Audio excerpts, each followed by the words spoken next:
Locally, jury discharged in high-profile corruption trial, and Occupy Central organizers put their future on the line.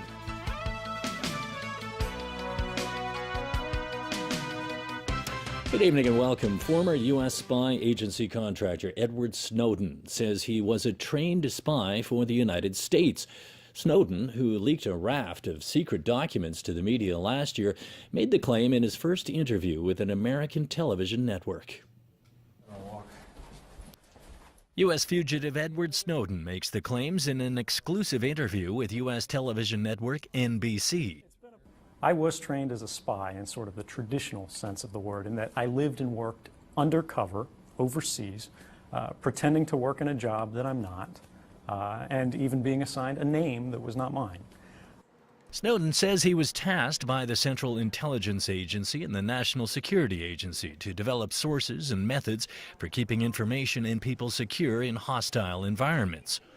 The claims contradict the position of his critics and Washington that he was a low-level analyst. I am a technical specialist. I am a technical expert. I don't work with people. I don't recruit agents. What I do is I put systems to work for the United States. And I've done that at all levels, from the bottom on the ground all the way to the top. NBC News conducted the interview last week in Russia, where Snowden currently lives in asylum. The full interview will be aired Wednesday night in the U.S. Snowden says the U.S. government has been distorting one aspect of his former NSA position to downplay the larger scope of his responsibilities. So when they say I'm a low-level systems administrator, that I don't know what I'm talking about, I'd say it's somewhat misleading. It's believed the former computer network administrator leaked as many as 1.7 million secret documents. The files revealed a massive U.S. government system for monitoring phone and internet data, and that U.S. spies tapped the phones of European leaders. The leaks have caused considerable damage to U.S. relations with its allies. Washington has since begun restricting some NSA activities, but Snowden recently told a German magazine that he has new information to share with a German parliamentary inquiry currently investigating U.S. surveillance. Snowden fled to Hong Kong last year before eventually ending up in Russia. He could face 30 years in prison on U.S. espionage charges if convicted. Here in Hong Kong, another delay in the corruption trial of former Chief Secretary for Administration Raphael Hui and four others, including Sun Hung Kai Properties Joint Chairman Thomas and Raymond Kwok. The jury was discharged today after one member withdrew this morning for health reasons. Ronnie Samtani reports. The 5 defendants involved in the case arrived at the High Court this morning.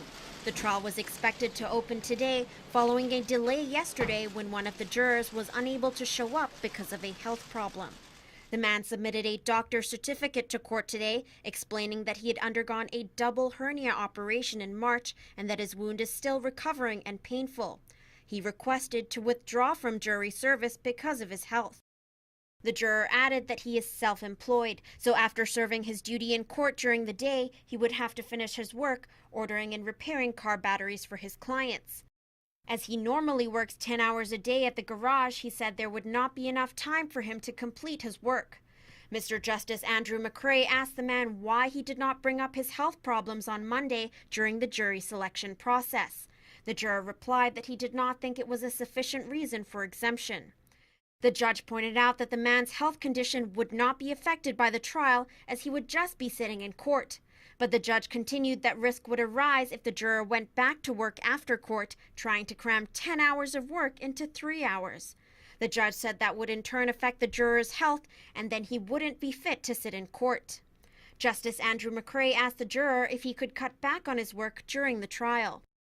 After consulting the counsel and questioning the juror about his ability to stay on as a member of the jury, Justice Andrew McCrae said he was reluctantly persuaded to dismiss the juror.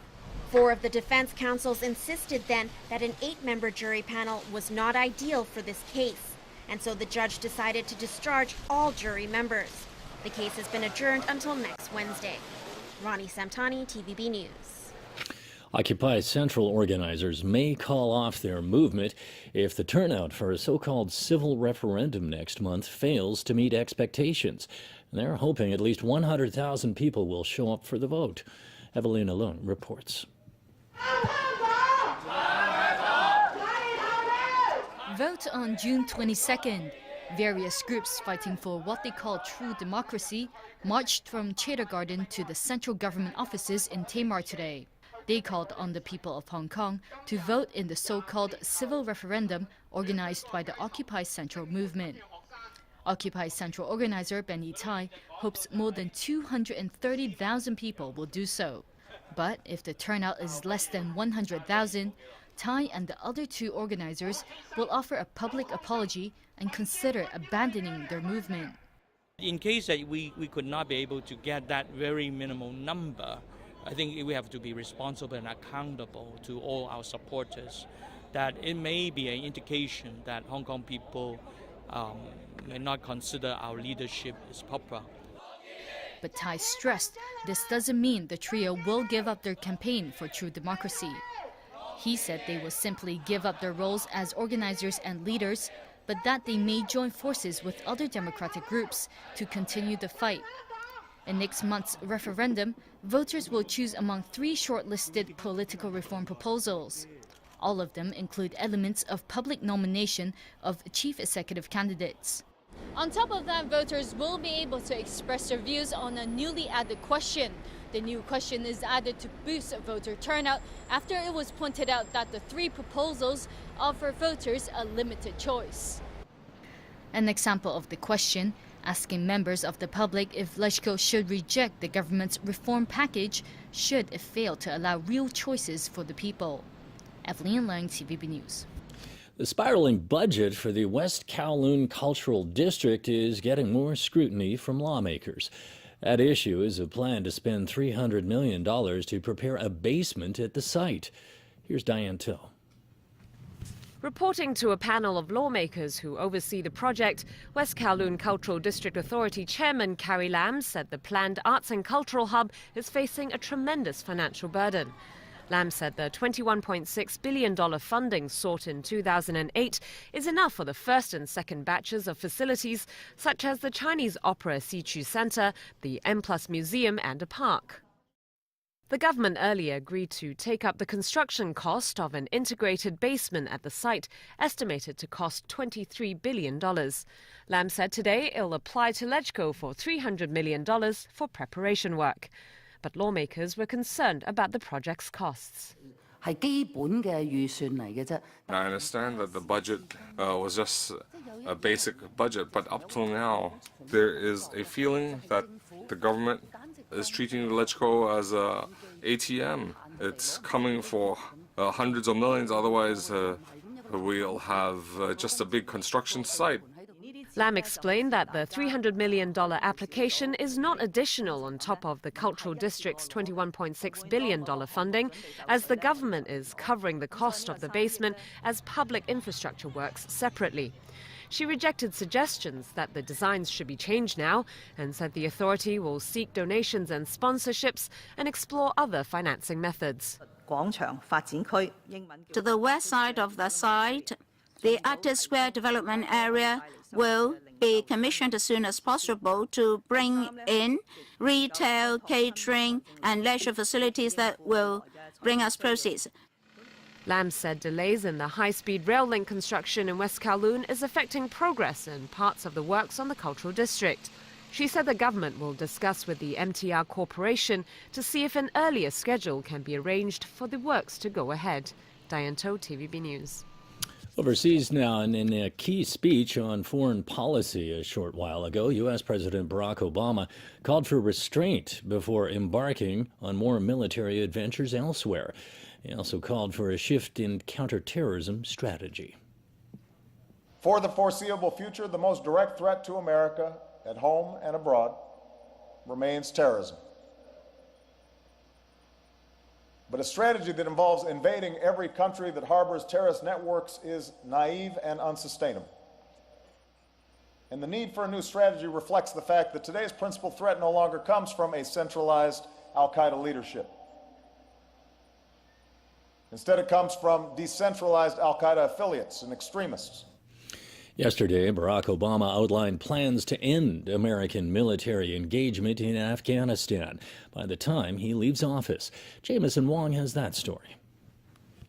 We have to recognize Afghanistan will not be a perfect place, and it is not America's responsibility to make it one. The future of Afghanistan must be decided by Afghans. So this is the timeline unveiled by Obama.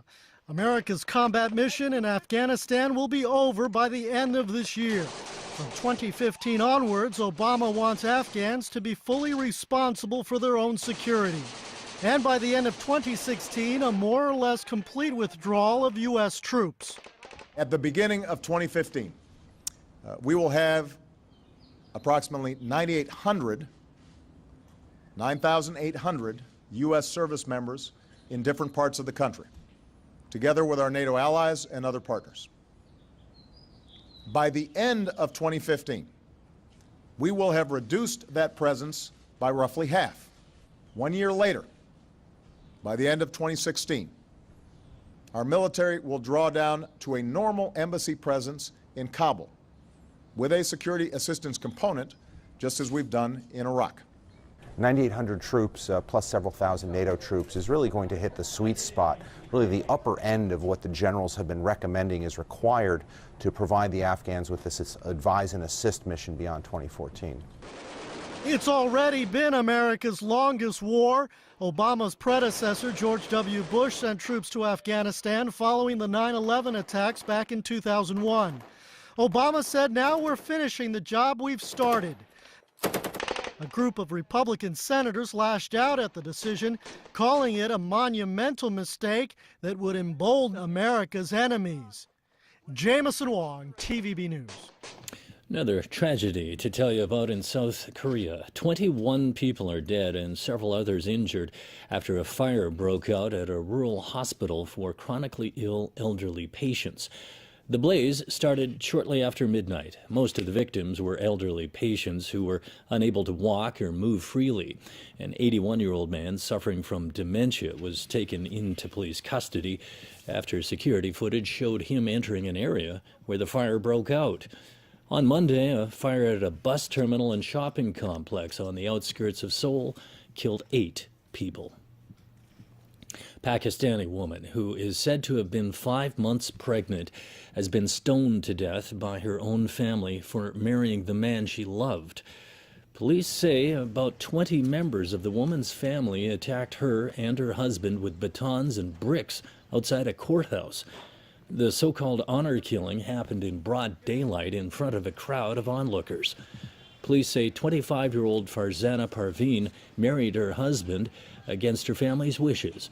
Her father had filed an abduction case against the husband, which the couple was fighting in court. The woman's father has been arrested. Police are still searching for the other attackers. Renowned U.S. author and poet Maya Angelou has died. Angelou was one of the most famous African-American female writers. Her 1970 classic, I Know Why the Caged Bird Sings, has been a bestseller. She was also a top civil rights activist, as well as a stage actress and dancer. Maya Angelou was 86. Sports now, and this Saturday, big-time boxing returns to Macau. The card features former world champion Nonito Donaire. He's the Philippines' other big boxing star. Jameson Wong reports from Macau. For two fighters who share a lot in common, how about attending the same school when they were kids? Filipino boxers Manny Pacquiao and Nonito Donaire have gone about their business and careers in very different ways. Oh, they're cool, says Donaire, but Pacquiao, as he calls him, is not his BFF, wasn't even his boxing idol growing up. Yeah, growing up, it was there was a few guys like Arguello, Leonard Duran, Hearns. You know, those are the guys that I watched. And this is not a case of the Pac-Man passing the torch to the Filipino Flash. The 31-year-old has been in the fight game a long time. Saturday, the 4-division world champion goes for a 5th title against Simpiwe Vetyeka of South Africa. Legendary boxing promoter Bob Arum saw something in both fighters, something different in Donaire. And it's knockout power. So unlike Manny, who scores his knockouts pretty much with a series of punches, Nonito is a one-punch knockout guy. Arum told me the Pac-Man earned more than $20 million for his last fight, while Donaire will take home about $600,000 on Saturday. Yet whether it's dollars or legacies, there's no resentment from Donaire. And although he's headlining Featherweight Fury in Macau on Saturday, Nonito Donaire could again find himself playing second fiddle, fighting in the backyard of Hong Kong's up-and-coming boxer Rex So. And he's okay with that, okay with a lot of things. I'm really not the type of person to be jealous or to be looking just because this person is getting more attention. If people can support boxing, it's a sport that gave me everything, and that's why I support boxing and every fighter out there. In Macau, Jameson Wong, TVB News. Well, meanwhile, more big names have fallen at Roland Garros. Both Williams sisters crashed out of the second round of the French Open. Defending champion and world number 1 Serena in the far court here lost 6-2, 6-2 against Garbine Muguruza of Spain. The American was simply outplayed. Her elder sister, Venus, was beaten by Anna Schmeidlova of Slovakia in 3 sets. Yesterday, second seed Li Na of China lost in the first round. Let's take a look at the weather before we go. Mainly fine with isolated showers tomorrow morning. Going to be hot tomorrow with a high of about 32 degrees. That's all we have from the newsroom for now. Thanks for joining us. Have a good night.